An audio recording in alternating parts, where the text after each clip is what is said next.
ये चलते हरियाणा विधानसभा जहां राज्यपाल के अभिभाषण के साथ कार्रवाई शुरू कर दी गई है। खर्च की गई है। इसके अलावा 100 करोड़ रुपए की लागत से नई तथा अतिरिक्त अनाज व सब्जी मंडियों का निर्माण कार्य प्रगति पर है। गन्नौर में 3050 करोड़ रुपए की लागत से अंतर्राष्ट्रीय स्तर की हॉर्टिकल्चर मार्केट तथा पिंजौर में 78 एकड़ भूमि पर 150 करोड़ रुपए की लागत से सेब, फल एवं सब्जी मंडी निर्माणाधीन है। राज्य की 108 मंडियों को राष्ट्रीय कृषि बाजार पोर्टल नाम से जोड़ा गया है। अटल किसान मजदूर कैंटीन योजना के तहत 10 रुपये प्रति थाली की रियायती दर से भोजन उपलब्ध करवाने के लिए 25 मंडियों में कैंटीन शुरू की गई है। 15 और मंडियों में भी ऐसी कैंटीन जल्द शुरू की जाएगी। माननीय सभासदों, पशुपालन हमारी संस्कृति का अभिन्न अंग रहा है। मेरी सरकार किसानों को आय के अतिरिक्त साधन मुहैया करवाने के लिए पशुपालन को प्रोत्साहित कर रही है। प्रदेश में 20 व 50 दुधारू पशुओं की डेयरी स्थापित करने का लाभार्थियों को बैंक ऋण पर ब्याज अनुदान उपलब्ध करवाया जा रहा है।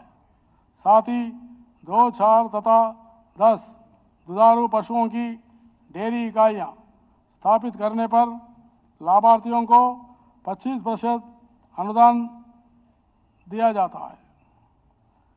सांगी डेयरी योजना को पायलट आधार पर जिला अंबाला, रोहतक, जिंद, कुरुक्षेत्र और सिरसा के 5 गांवों में लागू किया जा रहा है। देशी गायों के प्रोत्साहित हेतु हरियाणा सहीवाला और बिलाई नस्ल की अधिक दूध देने वाली गाय के पालकों को 5,000 रुपये से लेकर 20,000 रुपये तक का प्रोत्साहन दिया जाता है। राज्य के पशुपालकों को आर्थिक सुरक्षा प्रदान करने के लिए पंडित दीनदयाल उपाध्याय सामूहिक पशुधन बीमा योजना भी चलाई जा रहा है। अनुसूचित जाति से संबंधित लाभार्थियों के पशुओं का बीमा मुफ्त किया जाता है। इसके अलावा पशुपालन एवं डेयरी विभाग द्वारा मुख्यमंत्री अंत्योदय परिवार उद्यान योजना के अंतर्गत 30,747 लाभार्थियों को अब तक 72.12 करोड़ रुपए की सब्सिडी दी जा चुकी है। पशुधन किसान क्रेडिट कार्ड योजना के तहत 1,50,000 पशुपालकों की कार्ड दिए जा चुके हैं। दुर्घटना बीमा योजना के तहत सहकारी दुग्ध समितियों के दुग्ध उत्पादकों को 10 लाख रुपए प्रति व्यक्ति दुर्घटना बीमा कवर दिया जाता है। मेरी सरकार ने पशुपालन उनके द्वार पर पशु चिकित्सा सुविधाएं मुहैया करवाने के उद्देश्य से मोबाइल पशु चिकित्सा की अनूठी पहल की है। पूर्ण रूप से निर्मित 70 मोबाइल पशु चिकित्सा इकाइयों की खरीद की जा चुकी है। माननीय सभासदों, मेरी सरकार ने पिराई सीजन 2023-24 हेतु गन्ने की अगेती किस्म के लिए राज्य परामर्शी मूल्य 386 रुपये प्रति क्विंटल और 85 किस्मों के लिए 319 रुपये प्रति क्विंटल का भाव दिया है। सरकार ने आगामी पिराई सीजन 2024-25 के लिए भी अगेती और पचेती किस्मों के लिए क्रमशः 400 तथा 393 रुपये प्रति क्विंटल का भाव देने का निर्णय किया है। ग्रीन एनर्जी की तरफ कदम बढ़ाते हुए मेरी सरकार ने कैथल और जिंद, रोहतक और महम, करनाल और हसन, गोहाना और सोनीपत तथा पलवल सहकारी चीनी मिलों में क्लस्टर आधार पर एथेनॉल संयंत्र स्थापित करने के लिए सैद्धांतिक स्वीकृति दी है।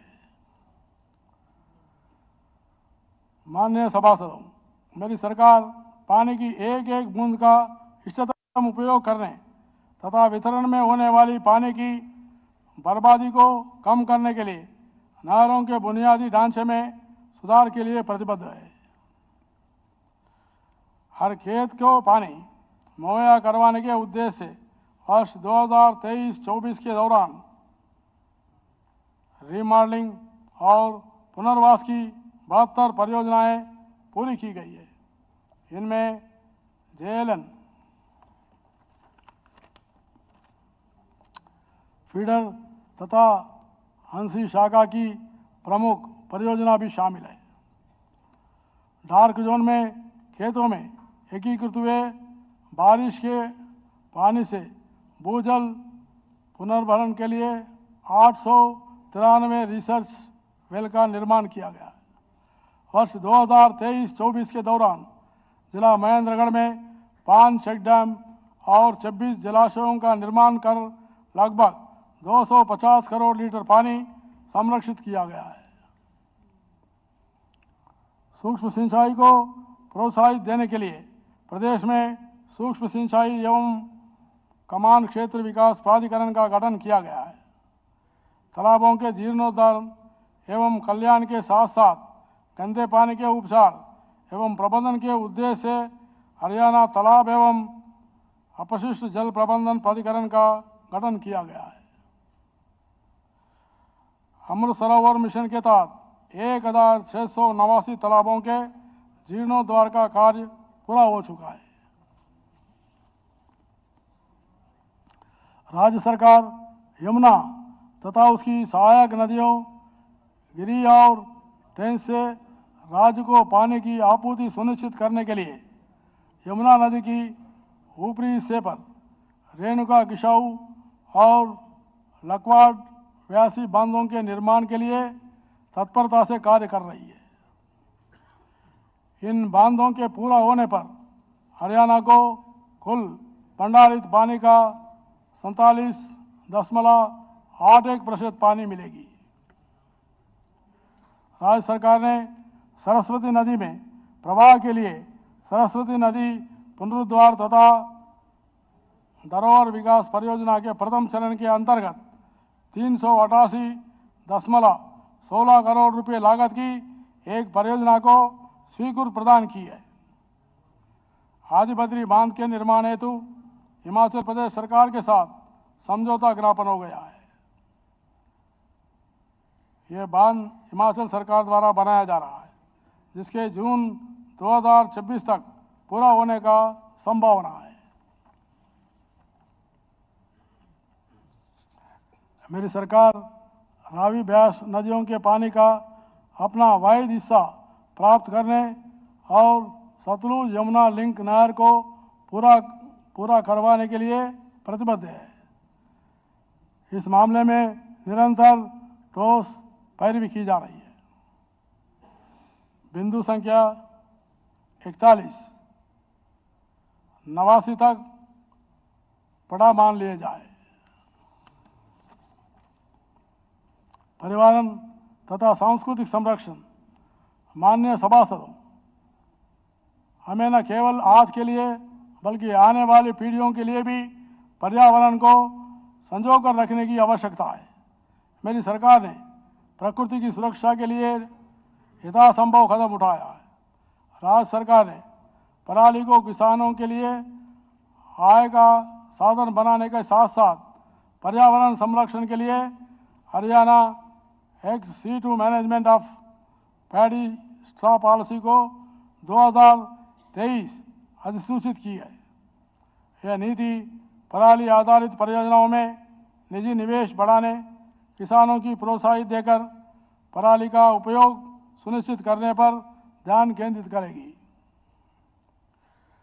इस नीति के तहत वर्ष 2047 तक फसल अवशेष जलाने की समस्या को खत्म करने का लक्ष्य है। किसानों को पराली का उचित मूल्य दिलाने के लिए मेरी सरकार ने कॉमन डिटरमाइंड प्राइस देने का निर्णय लिया है।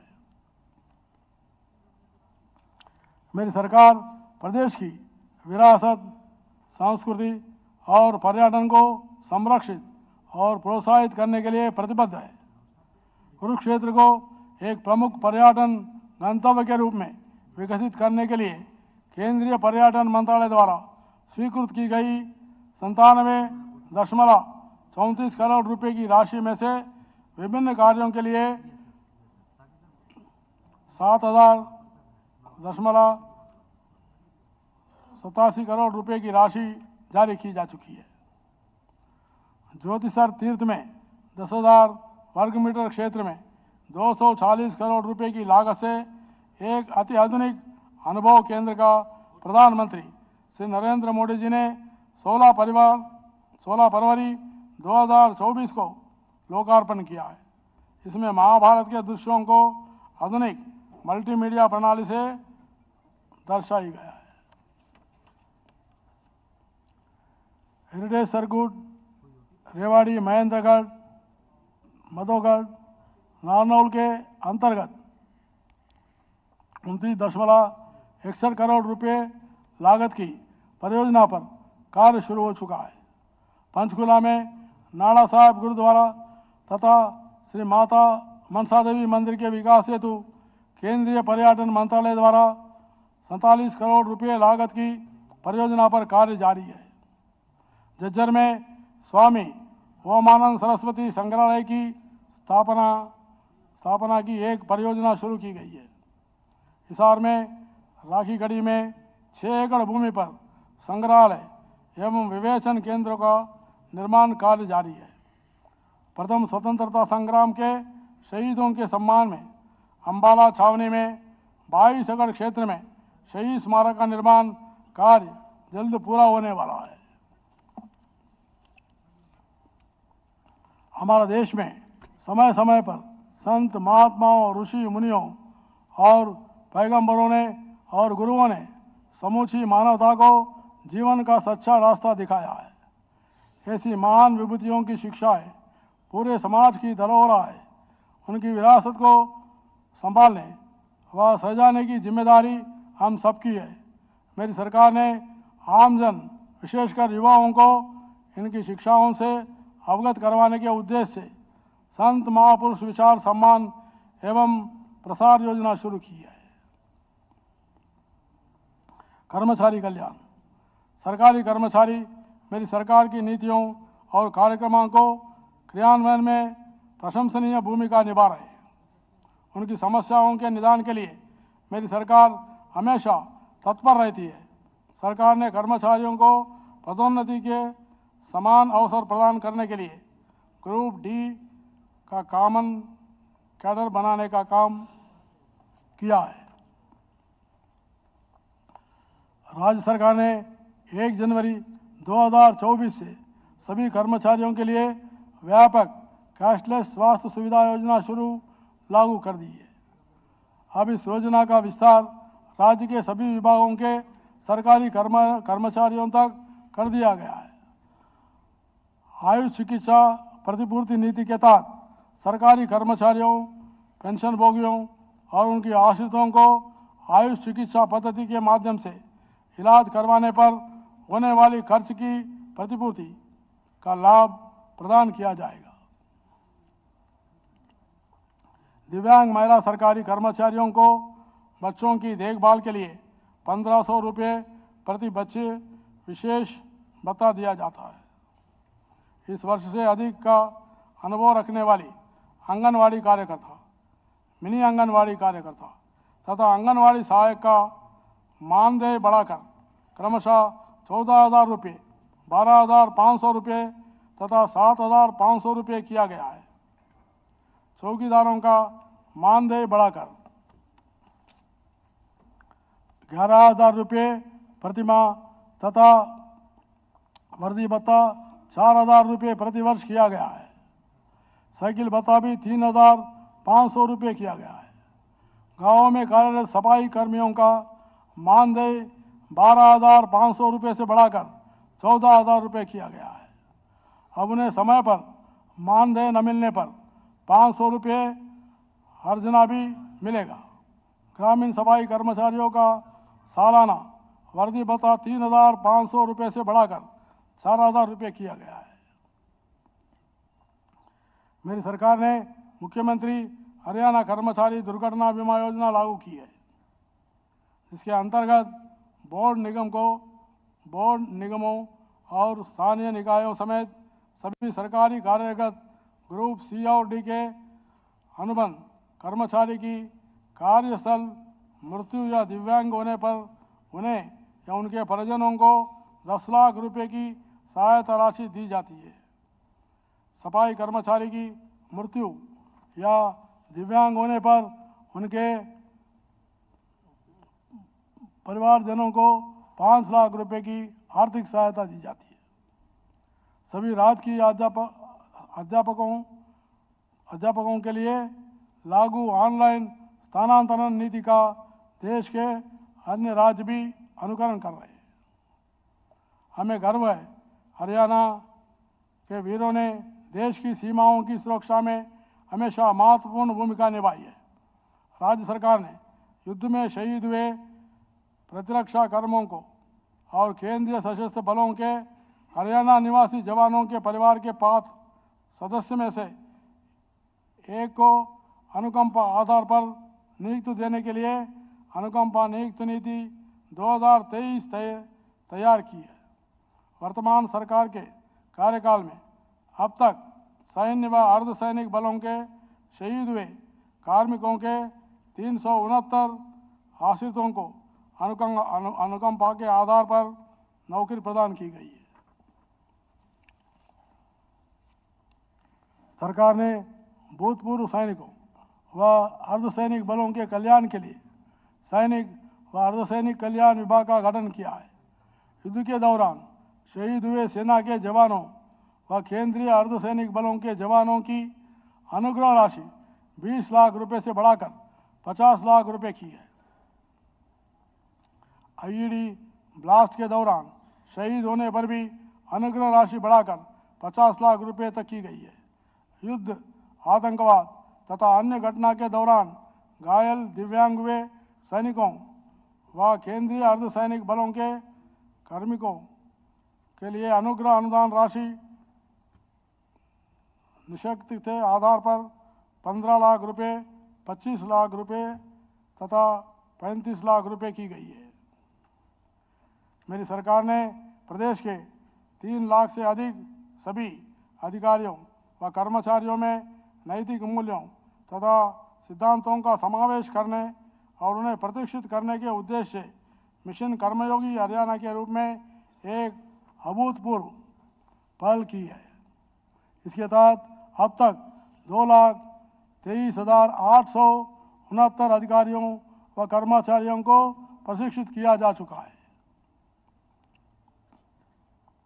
प्रदेशवासियों ने अपने भविष्य को आकार देने और अपनी आकांक्षाओं को पूरा करने का दायित्व मेरी सरकार को सौंपा था। उनके अपार स्नेह और विश्वास पर खरा उतरने की एक बड़ी चुनौती सरकार के समक्ष थी, परंतु मुझे इस सम्मानित सदन को अवगत करवाते अत्यंत प्रसन्नता हो रही है कि मेरी सरकार न केवल इस विश्वास पर खरा उतरी है, अपितु उसने अपनी कार्यशैली से आमजन में एक नया विश्वास जगाया है। प्रदेशवासियों का यही विश्वास मेरी सरकार का संबल है, जिससे हमें निरंतर आगे बढ़ने की प्रेरणा मिलती है। मेरी सरकार क्षेत्र, जाति, धर्म और लिंग भेद की संकीर्ण भावना से उठकर प्रदेश के हर वर्ग और हर व्यक्ति समान अवसर सुनिश्चित करने के लिए प्रतिबद्ध है। मुझे विश्वास है कि आने वाले दिनों में इस सम्मानित सदन में जीवंत और रचनात्मक परिचर्चाएं होंगी, जहां भिन्न विचारों और दृष्टिकोण को सुना जाएगा। आप सबका योगदान मेरी सरकार के लिए मार्गदर्शक का काम करेगा। आइए हम एक उज्जवल और स्पंदनशील भविष्य के लिए मिलकर समृद्ध, समावेशी और प्रगतिशील हरियाणा बनाने के लिए कार्य करें। वंदे मातरम। जय हिंद।